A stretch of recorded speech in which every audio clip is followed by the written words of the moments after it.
मंगलम भगवान वीरो मंगलम गौतमो गणी मंगलम कुंद कुंदार्यो जैन धर्मोस्तु मंगलम सर्वमंगल मांगल्यम सर्वकल्याणकारकं प्रधानं सर्वधर्माणां जैनं जयतु शासनम्। मैं नमो तीर्थनायक को, नमो ओंकारवाणी को, नमो उन कुंद प्रभु को जिन्होंने ओंकार धारण की। अहो उपकार जिनवर का, कुंद का दिव्य वाणी का, जिन कुंद ध्वनि दाता उन कहान स्वामी का। रम्यूण जिणम वीरम अनंत वर्णान दंसन सहाबम वोक्षामिणीयम सारम केवली शुद्ध केवली भणिदम। नियम सार जी परमागम ग्रंथ है। इसकी परम भक्ति अधिकार में दो गाथाएं अब तक अपनी चली, 134 और 135। 134 गाथा में शुद्ध रत्नत्रय स्वरूप निश्चय भक्ति का स्वरूप आचार्य परमात्मा ने फरमाया, और जो 135 नंबर गाथा है उसमें आचार्य भगवान ने सिद्धों की भक्ति, उसको व्यवहार से निर्वाण भक्ति कहा। और फिर टीकाकार मुनिराज पद्मप्रम मलधारी देव ने भक्ति का यह जो व्यवहार भक्ति की बात आई उस पर 6 कलश कहे। उसमें अपना आज तीसरे क्रम में तीसरा नंबर 223 नंबर कलश है, उसकी चर्चा प्रारंभ करते हैं। 223 पेज है। श्लोक है, निःशेष दोष दूरम केवल बोधादि शुद्ध गुण निलयम शुद्धोपयोग फलमिति सिद्धत्वं प्राहुराचार्या। आया ना, शुद्ध उपयोग फलम इति सिद्धत्तम प्राहुर आचार्य। आचार्यों ने कहा है, ऐसा मुनिराज फरमाते हैं। देखो, आचार्यों ने सिद्धत्व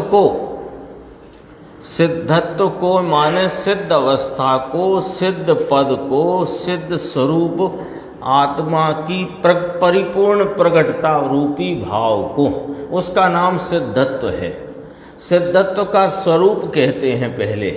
सिद्धत्व नाम निःशेष अर्थात समस्त दोष से दूर एक, और केवल ज्ञानादि शुद्ध गुणों का धाम। अस्ति से, नास्ति से क्या? जो अनादि संसार में परिणति में दोष चल रहा था, वह समस्त दोष से दूर अवस्था को प्राप्त हुए हैं। तो समस्त दोष से दूर अवस्था को प्राप्त हुए हैं। और गुणों की प्रकटता किस प्रकार है कि केवल ज्ञानादि शुद्ध गुणों के धाम हैं वे सिद्ध भगवान। तो वह किसका फल है? कैसे हो गए वे सिद्ध?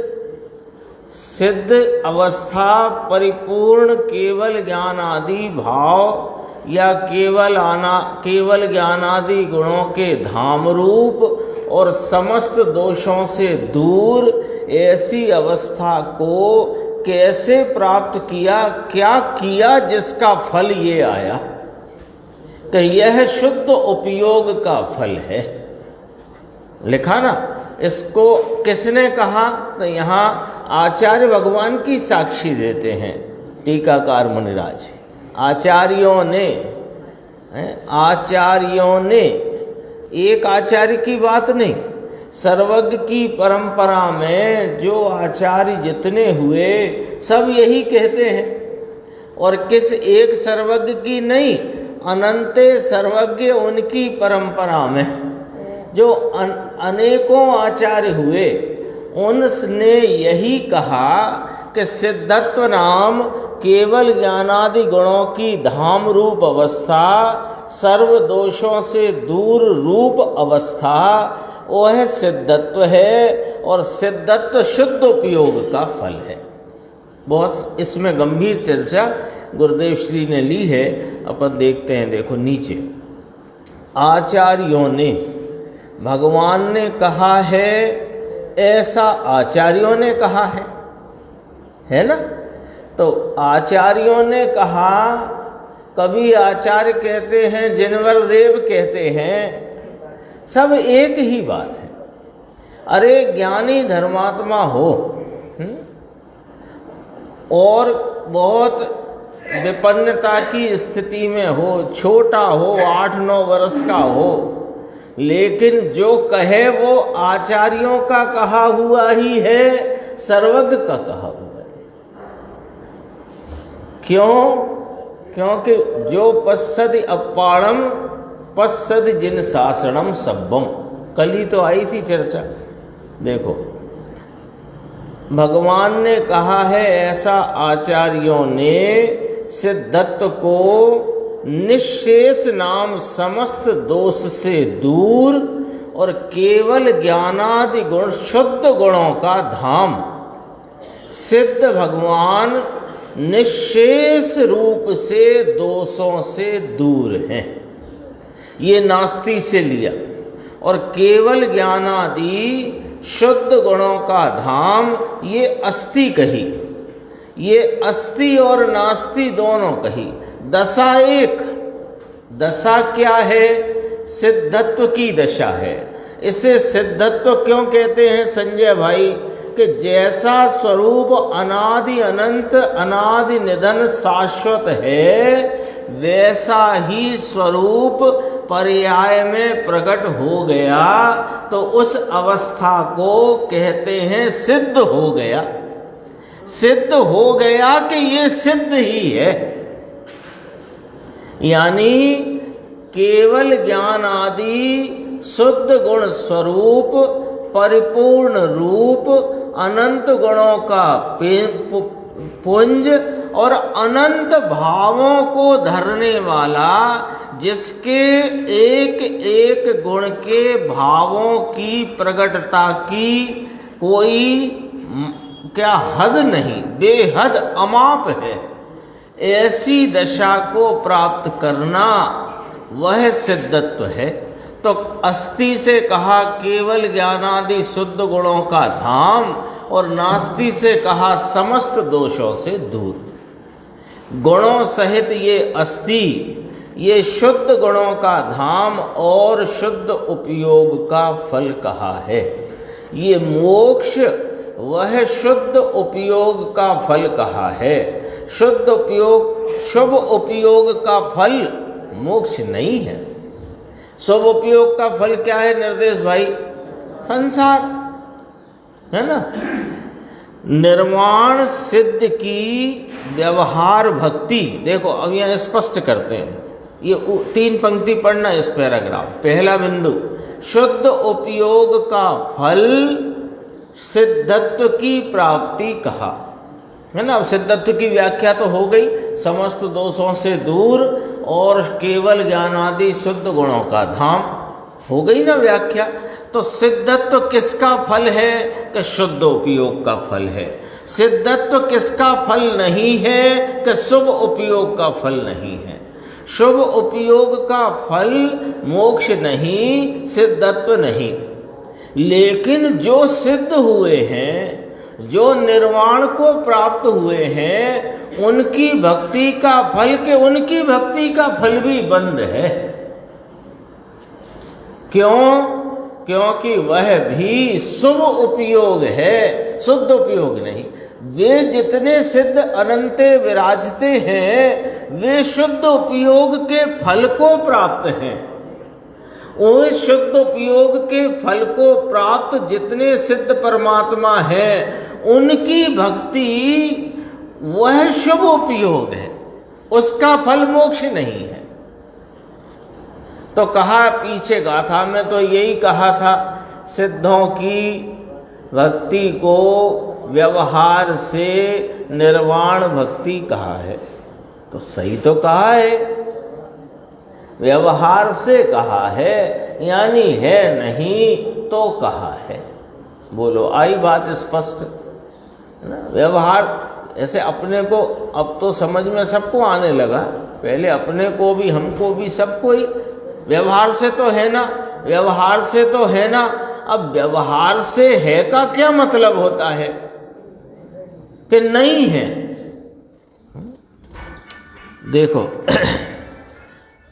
शुभ उपयोग का फल मोक्ष नहीं, निर्वाण सिद्ध की माने निर्वाण को प्राप्त जो सिद्ध भगवंत हैं उनकी जो भक्ति का व्यवहार है ये कोई मोक्ष का कारण नहीं है।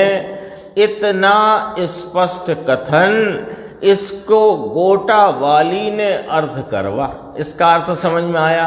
इसमें विपरीतता उठाना और विपरीत अर्थ करना, ये इतना तो स्पष्ट यहाँ आचार्य भगवंत मुनि भगवंत फरमाते हैं। क्या फरमाते हैं? कि सिद्धत्व शुद्ध उपयोग का फल है, शुभ उपयोग का फल सिद्धत्व निर्वाण नहीं, शुभ उपयोग का फल संसार है ना? तो शुभ उपयोग का फल संसार है, शुद्ध उपयोग का फल निर्वाण है। इतना स्पष्ट कथन शास्त्रों में आचार्य भगवंतों ने किया, फिर भी अपने अनादि व्यवहार के रसियापने में अनादि राग की एकत्व बुद्धि से और राग के प्रेम के कारण शास्त्रों में से उल्टा अर्थ निकालता है। शास्त्रों में से अर्थ उल्टा निकाले, इन्हें गोटा वाली ने अर्थ करवा।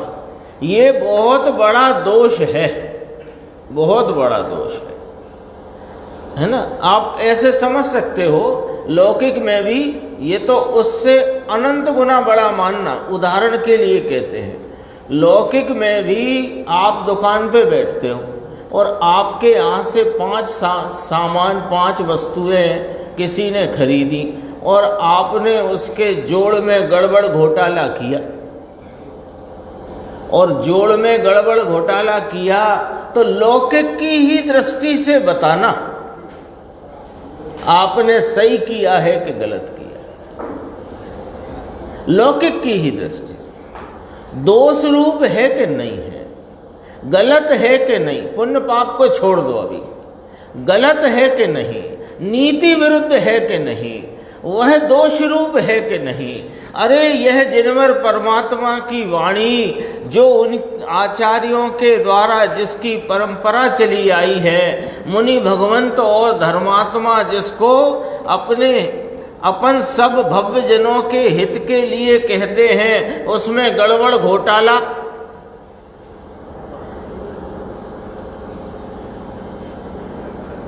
बहुत बड़ा दोष है। उसका फल क्या है वो ना कहें तो ही अच्छा है, समझ जाना। इतना उसका कठिन फल आता है। नीचे चलते हैं, देखो इसी पेज पे अगले पैराग्राफ की 1 2 3 4 चौथी लाइन की अंत से देखना। तेसिम्पी, ये पहले जो गाथा आई 135 गाथा, उसमें शब्द आया था तेसिम्पी, तेषाम अपि, ऐसा शब्द आया था। इसका क्या अर्थ है? तेषाम अपि माने उनको ये भी, तेषाम अपि उनको ये भी। अब यहाँ अपने को अर्थ निकालना है, निकल चुका है यद्यपि कि उनको माने किनको, कि जिनको अपने स्वरूप आलम्बन के द्वारा स्वरूप के आस्वादन रूप और स्वरूप की प्रतीति रूप मोक्ष मार्ग नाम शुद्ध उपयोग रूप भाव वर्तता है, उनको भी।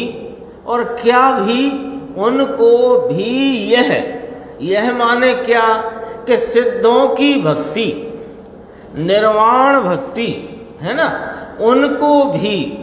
तो उनको यह भी, दो भी आएंगे। उनको माने किनको, कि जिनको स्वरूप का स्वय संचेतन, स्वय संवेदन और श्रद्धा और आचरण वर्तता है, उनको यह भी, यानी सिद्धों की भक्ति भी है, वह व्यवहार से निर्वाण भक्ति कही। तेषाम अपि, देखो इसको कहते हैं, उनको भी शुभ भाव आता है। किनको भी, कि जिनको अंतरंग परिणति में अपने निश्चय स्वरूप के आलम्बन से शुद्ध रत्नत्रय रूपी निश्चय का भाव वर्तता है, उनको भी शुभ भाव आता है। मुनिराज को आता है कि नहीं आता है? लेकिन यह शुभ भाव मुक्ति का कारण नहीं है। यह मुक्ति तो शुद्ध उपयोग का फल है।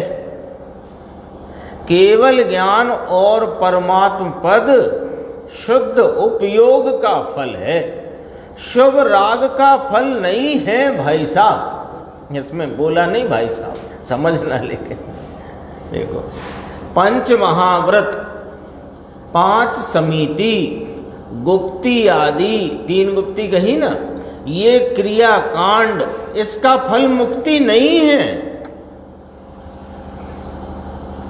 तो जो मुक्त हुए हैं उनको ये सब तो था, तो उनको ये तो था, पर बंध के कारण रूप था। और जब तक ये था तब तक मुक्ति कहाँ थी? इससे सिद्ध होता है कि नहीं होता? बहुत सीधा सीधा लॉजिक है, कोई इसमें जबरदस्ती का काम नहीं। जिन्होंने मोक्ष मार्ग में प्रवर्तन प्रारंभ किया है, उनके शुद्ध उपयोग है कि हाँ है, शुभ उपयोग है कि हाँ है। अब दोनों हैं। शुद्ध उपयोग भी है, माने शुद्ध रत्नत्रय स्वरूप अपने स्वरूप की भक्ति भी है, और जो सिद्ध भाव को अरिहंत पद को प्राप्त हैं उनके प्रति भी भक्ति का जो शुभ भाव है, तो उनको शुद्ध उपयोग भी है, शुभ उपयोग भी है। तेसिम्पी में से ही निकला है ये अर्थ। तेसिम्पी प्राकृत है, तेषाम अपि संस्कृत है, और तेसिम्पी माने यह भी उनको, हिंदी में। अब क्या सामने आया? गणित लगाना, गणित। अभी अब मान लो हम आपसे पूछें 8 में से 6 गए तो कितने बचे? आप कहोगे 2 बचे। ऐसे ही यहाँ समझना जरा कि मुनिराज जो मोक्ष मार्ग में प्रवर्तन कर रहे हैं उनके शुद्ध उपयोग भी है और शुभ उपयोग भी है, बराबर है बात। अब जब वह शुभ उपयोग रूप वृत्ति है तब तक मुक्ति है कि नहीं? नहीं है, पक्की बात। जब तक शुभ उपयोग रूप 5 महाव्रत, 5 समिति, 3 गुप्ती आदि इत्यादि जो विकल्प रूप शुभ उपयोग वृत्ति है, तब तक मुक्ति हुई कि नहीं हुई? नहीं हुई ना। सबके साथ यही बात समझ में आती है ना अपने को कि अनंत जीव ले लो जो मुक्त हुए, उनकी मुक्ति कब तक ना हुई? कि जब तक शुभ उपयोग था, परिणति में तो मुक्ति नहीं थी। अच्छा, और जब वे मुक्त हो गए तब शुभ उपयोग है वहां और शुद्ध उपयोग है यहाँ है। तो क्या सिद्ध हुआ? 8 में से 6 गए तो कितने बचे? ऐसी तो बात है सीधी कि जिसके रहने से मुक्ति नहीं होती वो मुक्ति, उसका फल मुक्ति कैसे हो सकता है? जिसके रहने से मुक्ति नहीं होती उसका फल मुक्ति कैसे हो सकता है? और जिससे मुक्ति होती है वह मुक्ति के बाद भी रहता है, इसलिए शुद्ध उपयोग का फल मुक्ति है। उपयोग खत्म हो गया क्या सिद्ध को? और कौन सा उपयोग चल रहा है? परिपूर्ण शुद्ध।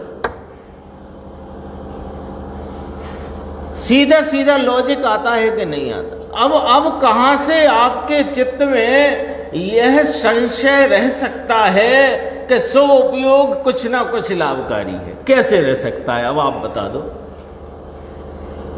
कभी कभी 8 में से 6 घटाते हैं तो 3 बचते हैं और कभी कभी 2 बचते हैं। कोई घटाता है तो 3 आता है आंसर और कोई का 2 आता है। ऐसा है मुन्ना लाल जी भाई साहब? क्यों नहीं है? कि ऐसा है ही नहीं। ऐसे ही ये चर्चा, ऐसे ही गणित जैसी समझना भैया। क्यों? कि सीधी सीधी बात है। अभी गुरुदेव श्री फरमाते थे कि इतना स्पष्ट कथन है, इसमें भी विपरीतता डाल डाल कर इसका अर्थ करते हो, बहुत दोष रूप बात है। देखो, इसका फल, किसका फल बंद है? क्या लिखा है? 5 महाव्रत, 5 समिति, 3 गुप्ती आदि, जो क्रियाकांड, जो विकल्पात्मक वृत्ति, इसका फल बंद है, मुक्ति नहीं।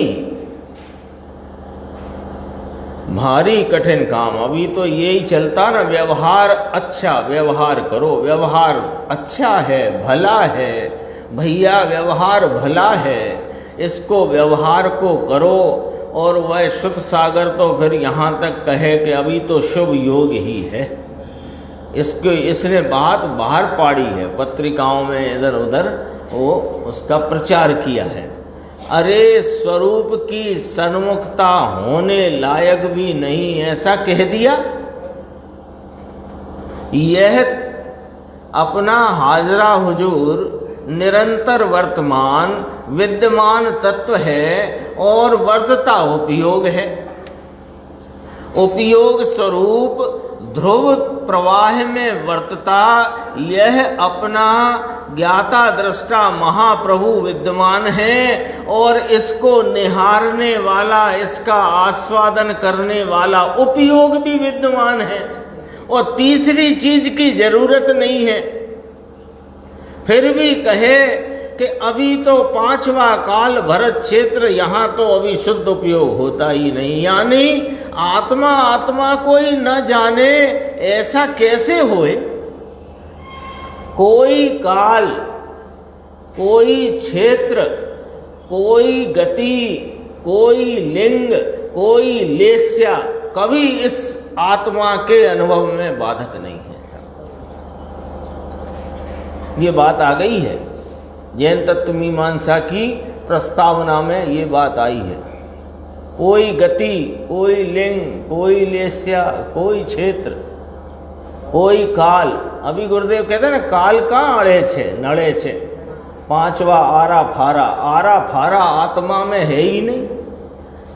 ये त्रिकाली तत्व, इसमें आरा कहाँ से? आरा नाम काल, ये त्रिकाली भगवान आत्मा, इसमें ये काल है और ये काल नहीं। कहाँ से बात करते हो? विचार तो करो। देखो, शुभ योग ही है अभी, ऐसा कहते हैं। अरे तुम तो कह देते हो शुभ योग ही है, लेकिन शुभ योग क्या है? संसार है कि मोक्ष मार्ग है? संसार है, बंध का हेतु है, बंध स्वरूप है। देखो, आगे चलते हैं इसी पेज पे, फिर 1 2 3 लाइन छोड़ के चौथी के अंत से देखना। अकेला चैतन्य स्वरूप के अवलंबन से जो उपयोग, व्यापार लिखा है ना, तो ज्ञान दर्शन का कार्य जो व्यापार होता है उसको यहाँ शुद्ध उपयोग कहा है। शुद्ध उपयोग किसे कहा है कि एकला शब्द एक एक ध्यान से देखना। एकला माने एकमात्र ही है विषय जिसका। कौन? यह चैतन्य स्वरूप त्रिकाली शाश्वत टंकोत्कीर्ण एक रूप सदृश रहने वाला वह चैतन्य स्वरूप के अवलंबन में वर्तता हुआ ज्ञान दर्शन का जो व्यापार है उसको यहाँ शुद्ध उपयोग कहा है। ये शुद्ध उपयोग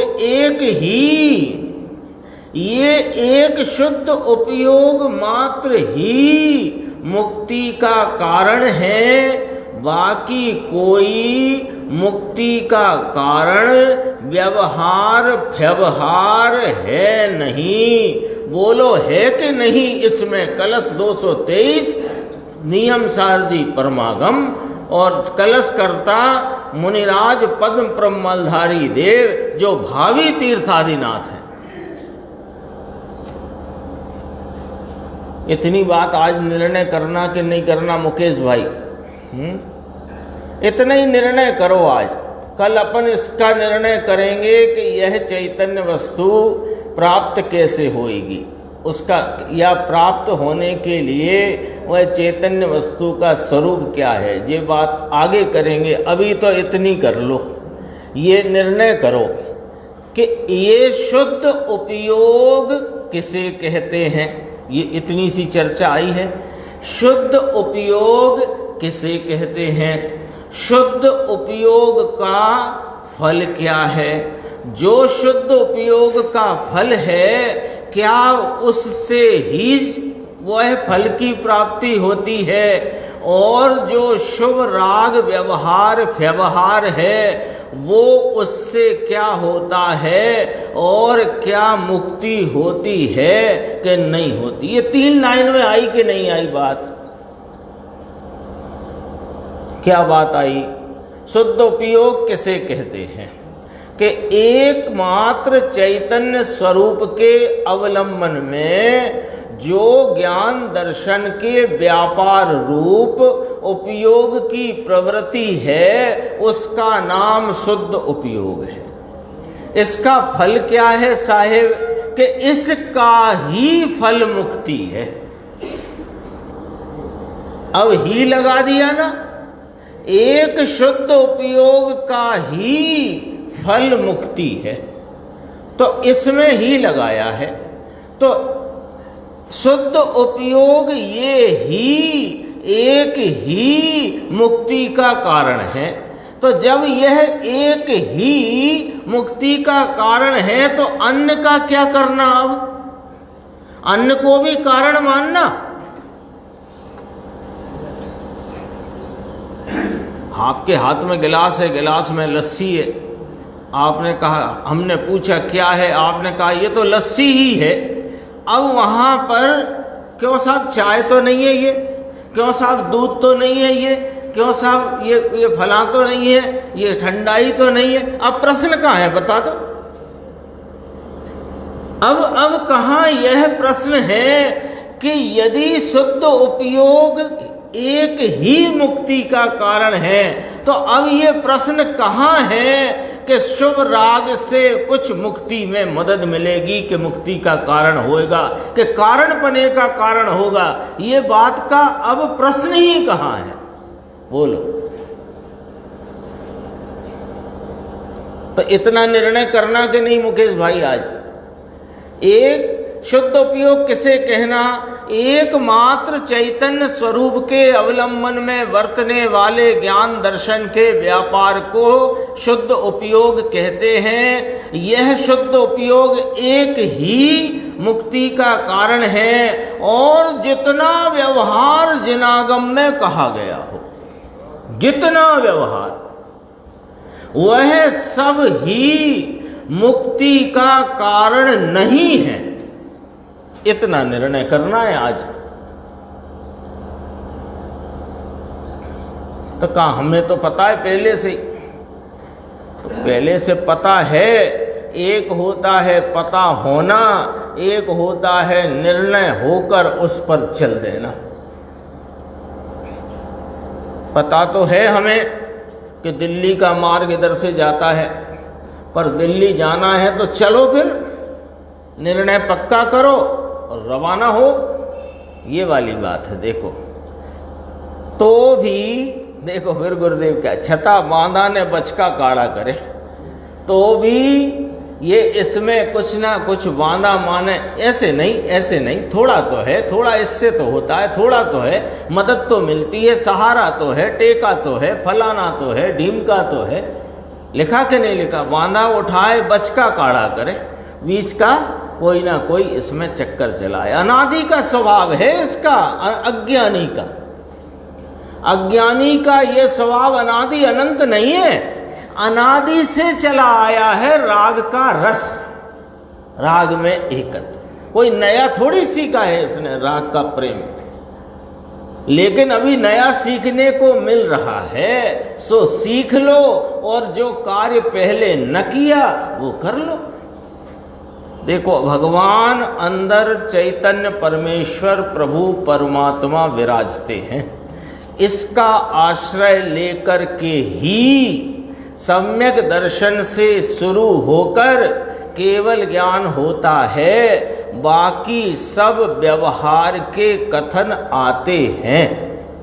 यह जानने के लिए समस्त व्यवहार जाना हुआ प्रयोजनवान है। 12वीं गाथा समय सार परमागम, व्यवहार जाना हुआ प्रयोजनवान है, जानने लायक है, आदरने के लायक नहीं है। अवश्य व्यवहार है नहीं ऐसा नहीं कहते, पर व्यवहार होता हुआ व्यवहार जानने में आने लायक है, आदर के लायक नहीं। इतना बात पकड़ करके इस पर दृढ़ होने में क्या तकलीफ है। बस व्यवहार नहीं है ऐसा नहीं, निश्चय यानी अवस्था में परिपूर्णता जब तक प्रकट नहीं होती वहाँ तक व्यवहार होता है। अब ये एक पॉइंट यहाँ उठा, निश्चय पूर्ण नहीं हुए वहाँ तक व्यवहार होता है। ये बात सुनी, सबने सुन ली, कोई को नहीं सुन पाई हो तो 2-3 बार और बोल देते हैं। निश्चय पूर्ण ना होए वहाँ तक व्यवहार होता है। व्यवहार है ही नहीं ऐसा नहीं। निश्चय पूर्णता का अर्थ है कि जैसा इसका अनादि अनंत यथार्थ परमार्थ स्वरूप है वैसा ही पर्याय में प्रकट होना, इसका नाम निश्चय की पूर्णता कही जाती है। जब तक जीव की परिणति में ऐसा निश्चय स्वरूप परमार्थ रूप परिपूर्ण प्रकट नहीं हो जाता तब तक व्यवहार होता है। 3-4 बार हो गई बात, सबने सुन ली होगी, लेकिन इसका अब खुलासा चलेगा, इसलिए ये बात अपन ने यहाँ देखो 225 पे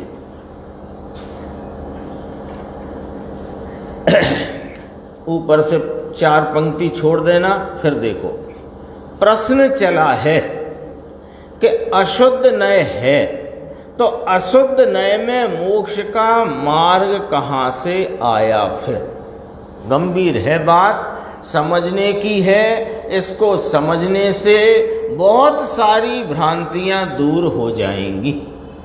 ये वाली बात, अशुद्ध नय किसे कह रहे हैं यशवंत, यहाँ पर जो व्यवहार का भाव है उसे अशुद्ध नय कहा, और जो एकमात्र चैतन्य स्वरूप के अवलंबन से वर्धता हुआ जो ज्ञान दर्शन का व्यापार है इसे शुद्ध नय कहा। यानी शुद्ध उपयोग रूप प्रवृत्ति को शुद्ध ने कहा, और साथ में रहा हुआ जितना दया दान व्रत भक्ति रूप शुभ भाव का परिणाम है उसको अशुद्ध ने कहा। ठीक है, अब ये शुद्ध ने अशुद्ध ने दो शब्द चलेंगे इसमें, तो वो अपने ख्याल में आना चाहिए योगेश कि शुद्ध ने माने क्या, एकमात्र चैतन्य स्वरूप के अवलंबन से वर्तता ज्ञान दर्शन का व्यापार वह शुद्ध उपयोग है, और वहाँ जब तक पूर्णता नहीं हुई है तब तक जो दया दान व्रत भक्ति आदि का राग आता है उसे अशुद्ध न कहा गया है। ठीक है, अब प्रश्न को समझो। प्रश्न आया कि साहिब ये अशुद्ध न है, मोक्ष मार्गी को, आत्मा के आराधक को, केवल ज्ञान प्राप्त करने वाले उम्मीदवार को ये अशुद्ध न है, तो हमें ऐसा प्रश्न उठता है कि ये अशुद्ध न साहिब मोक्ष मार्ग में कहाँ से आ गया? मोक्ष मार्ग तो शुद्ध नय के आलम्बन से है, मोक्ष मार्ग तो शुद्ध स्वरूप के आलम्बन से है। उस मोक्ष मार्ग में ये अशुद्ध नय कहाँ से आया, अर्थात अशुद्ध नय में मोक्ष का मार्ग कहाँ से आया? ये प्रश्न है ऐसा। अशुद्ध नय में यानी शुभ राग आदि में मोक्ष का मार्ग कहाँ से आया? दोनों तरफ से बात करेंगे। देखो, ये अशुद्ध नय है ना, क्या कहा समझ में आया? अशुद्ध जब इसको कहा, किसको? जितना व्यवहार जनागम में कहा है वो अशुद्ध नय स्वरूप है। तुम अशुद्ध नय को 12वें तक कहते हो। 12वें तक कब तक? जब तक पूर्ण वीतरागता नहीं हो जाती, राग का अंश भी जहाँ तक है वहाँ तक अशुद्ध नय और उसका विषय है, तो उसका नाम अशुद्ध नय है। विषय कौन है? राग। तो राग किसका विषय है? देखो, एक दिन बात करी थी, अब फिर प्रसंग है, फिर कहते हैं ये जितना व्यवहार कहा है ना, दया दान व्रत पूजा भक्ति, ये राग भाव है। राग को नय नहीं कहते, राग को नय नहीं कहते, नय तो ज्ञान के अंश को कहते हैं। तो ज्ञान का वह परिणाम जो इस राग आदि को विषय बनाता है उसे भी व्यवहार कह देते हैं। व्यवहार नय का विषय कहने होने से ये सब दया दान को व्यवहार कहने में आया। ठीक है, तो अशुद्ध नय माने कि राग, तो जितना राग है 12वें तक कहा, इतने तक में अशुद्ध नय में मोक्ष मार्ग कहाँ आया? बापू, ये अशुद्ध नय है जितना राग है इस अपेक्षा से कहा है। प्रश्न क्या है? अशुद्ध नय में मोक्ष का मार्ग कहाँ से आया? अब दो तरह से बात पकड़ना है। अशुद्ध नय में मोक्ष का मार्ग नहीं है, मोक्ष मार्ग में अशुद्ध नय है। अशुद्ध नय किसे कहा? यहाँ लिखे बोर्ड पे, अशुद्ध नय। अशुद्ध नय माने ज्ञान का वह परिणाम जो परिणति में रही अशुद्धता को विषय बनाता है, उसका नाम है अशुद्ध नय। तो जो विषय है, अशुद्ध नय का विषय है, वो सब अशुद्ध है। अशुद्ध है माने राग है। अब कहते हैं ये जो मोक्ष मार्ग है तो अशुद्ध नय में मोक्ष मार्ग है क्या? यानी रागादि भावों में मोक्ष मार्ग है क्या कि नहीं? तो मोक्ष मार्ग में रागादि है कि हाँ? समझ में आ गई बात? मोक्ष मार्ग में, मोक्ष में नहीं है राग आदि, और जिसके आलम्बन से मोक्ष आता है उसमें नहीं है राग आदि। लेकिन जितना जितना आलम्बन नहीं है उतना उतना राग आदि है। तो मोक्ष मार्ग में राग आदि है, राग आदि में मोक्ष मार्ग नहीं है। ऐसी बात है। देखो आगे चलेगी। ये अशुद्ध नय है जितना राग, इस अपेक्षा से कहा। लेकिन वहीं अभी ये व्यवहार भी कब कहलाया है कि जब अंतरंग के स्वरूप का आलम्बन है तो इसको व्यवहार कहेंगे, अन्यथा तो ये व्यवहार भी नाम नहीं पाता। वो नौवे ग्रह जाने वाला है निर्देश, जो कोई जीव, हम भी गए थे पहले, आप भी गए, तो वो जो उस समय कितना कठोर व्यवहार का, कठोर माने क्रियाकांड की रीति से कहो तो कठोर, और परिणामों की मंदता से कहो तो शुक्ल लेस्या का मंद परिणाम राग का हुआ, लेकिन उससे मोक्ष मार्ग तो था ही नहीं, उससे जिनागम व्यवहार भी नहीं कहता, उसका नाम व्यवहार नहीं है। व्यवहार का जन्म तो जब स्वरूप का आलम्बन होकर के, रोज आई है बात, आज फिर आई है, वही शब्द आया, बाकी रह गया राग, वह व्यवहार कहने में आया है। देखो, स्वभाव के आश्रय से जितना मोक्ष मार्ग हुआ, ये तो मोक्ष मार्ग है, अशुद्ध नय में भी मोक्ष मार्ग है, ऐसा उपचार से कहते हैं, तथापि मोक्ष मार्ग है नहीं, है ना, समझ गए। आगे 5 लाइन छोड़ना। अशुद्ध नय की भूमिका में मोक्ष मार्ग है।